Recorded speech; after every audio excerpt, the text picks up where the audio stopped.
What's going on, y'all? PJ again, Fort Worth Trailer Supply. Today I'm going to show y'all how to do a bearing pack on a standard trailer. This would probably cover just about any trailer from 7,000 pound axle and down. Anything above that kind of gets into something else. Let's get started. Alright, before we go any further, I would like to explain kind of my process there. So first things first, when you're doing a bearing pack, you have to get your trailer up off the ground.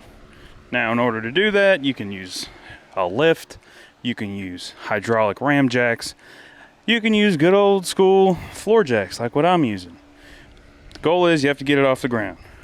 Once it's off the ground, then you have, well, let me back up here. Before you even put it off the ground, you got to chain up your equalizers. These down here, in between your axles, is called your equalizer. The equalizer is actually that little triangle bit. It looks the same on both sides, the exact same. Now the reason that you want to chain that up is because if you lift your trailer off the ground and you don't chain those up, your axles will flip. What does that mean?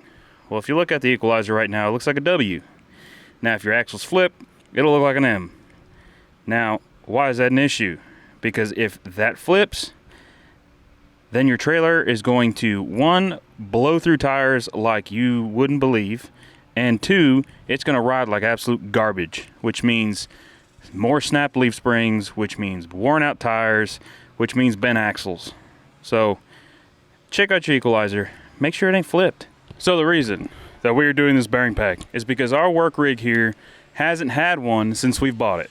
Now, we bought it as just a plain trailer, and since the time that we bought it, outfitted it, and started working, well, she's seen quite a bit of miles. So generally the recommendation is once a year or every 5,000 miles.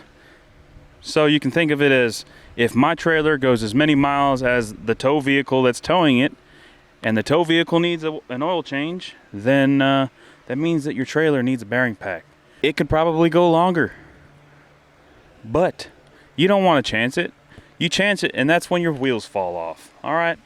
You don't want a wheel to fall off. The other indicator of the fact that our trailer needs a bearing pack is the fact that this wheel, which is the driver's side rear, started to sling grease. Now, the reason I didn't lead with that is because that is not always an indicator that your trailer needs a bearing pack.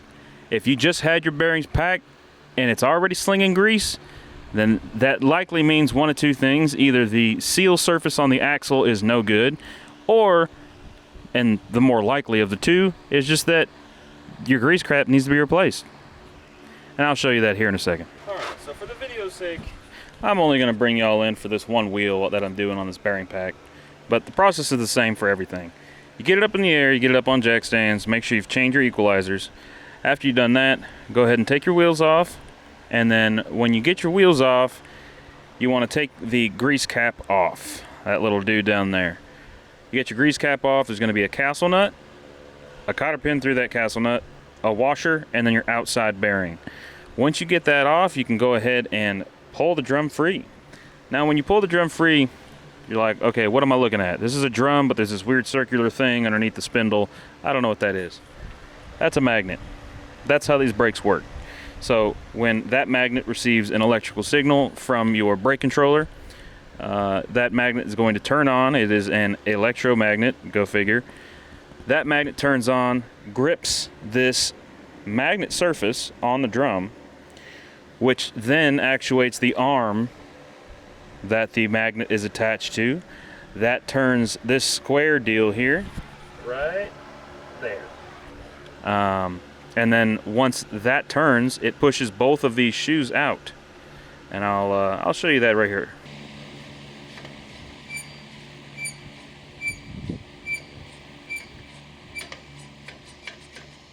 So basically, all you're looking for on this is excess wear on that magnet. Sometimes the magnet can short out if it gets too worn away.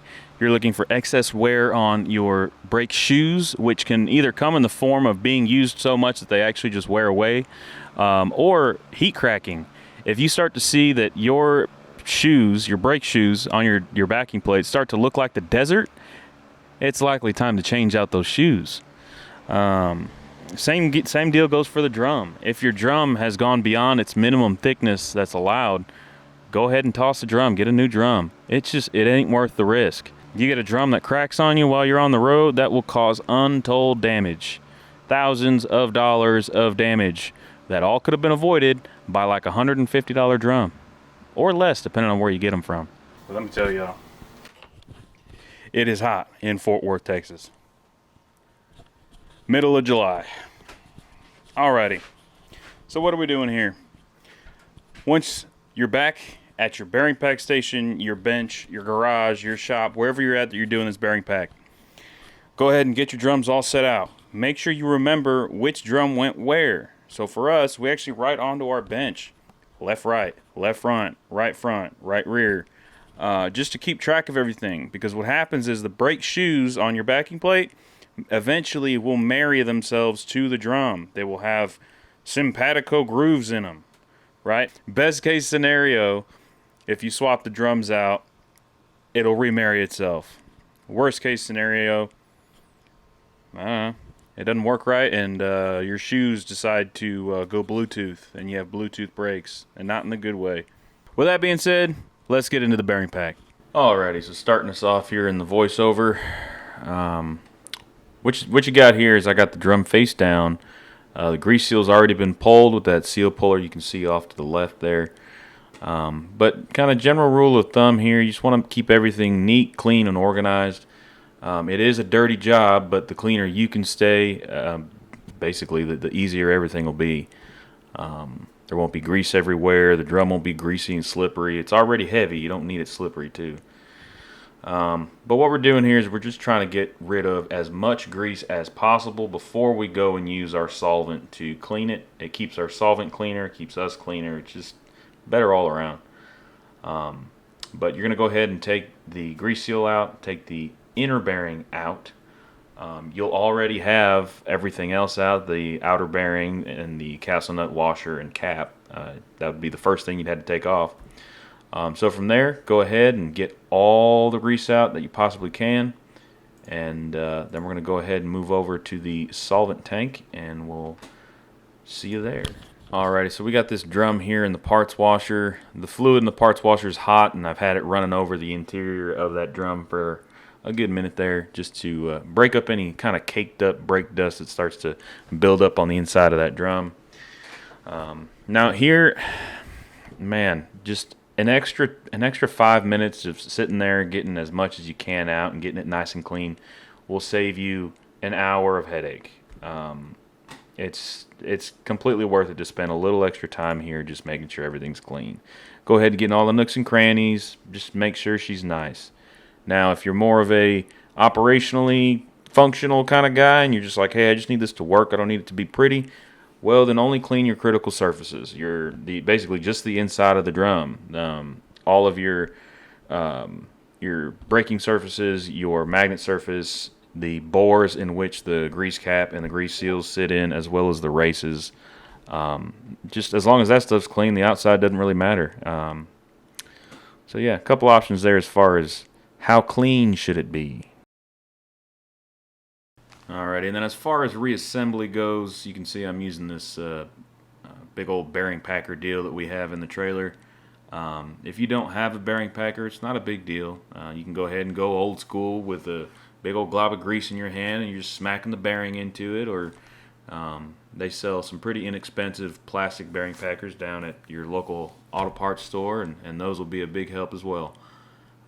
As far as the process goes for packing these bearings with fresh grease, more grease will not hurt. Not enough grease will hurt. So just go ahead and make sure that you're using an adequate amount of grease. I go ahead and pack both bearings very well, and then before I drop it into the drum, you can see that I also will coat the inside of the race there.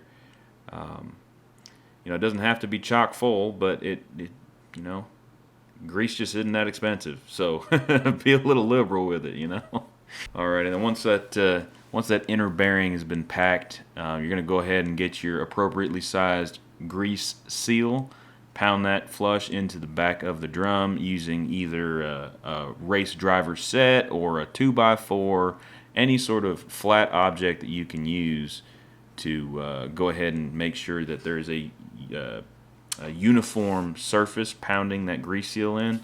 They're made of real thin steel, and you don't want to kink it. That's how you end up with a busted brand new grease seal. All right, so you got your drum cleaned. You got your drum repacked with grease. Remember, those bearings only go in one way. Don't mess it up because it will mess you up. All right, we got that repacked. Let's go put it back on the axle.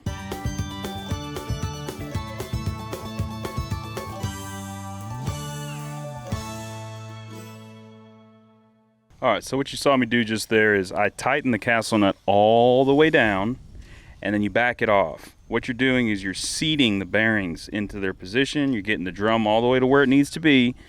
You back it off, and then what you're going to do is you're going to go ahead and tighten it up finger tight until you can get it no further. Once it's there, get your cotter pin through the cotter pin, or get the cotter pin through the castle nut through the axle.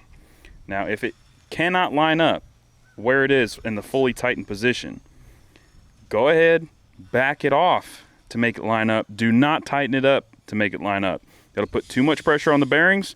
When you do that, you'll burn up bearings like nobody else.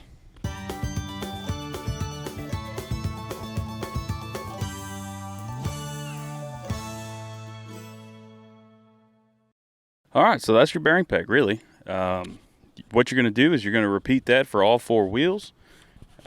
Just make sure that you're checking your bearings. If they're a little golden because they got too hot, you may want to think about replacing them. If they were new from the last time, it's kind of one of those neither here nor there situations. If you're a business like us and you running your trailer hard, it does tens of thousands of miles every year, you may want to think about replacing it. But other than that, just check the condition. Make sure that everything's good. That's it, y'all. See you next time. Like, subscribe, all that sort of stuff.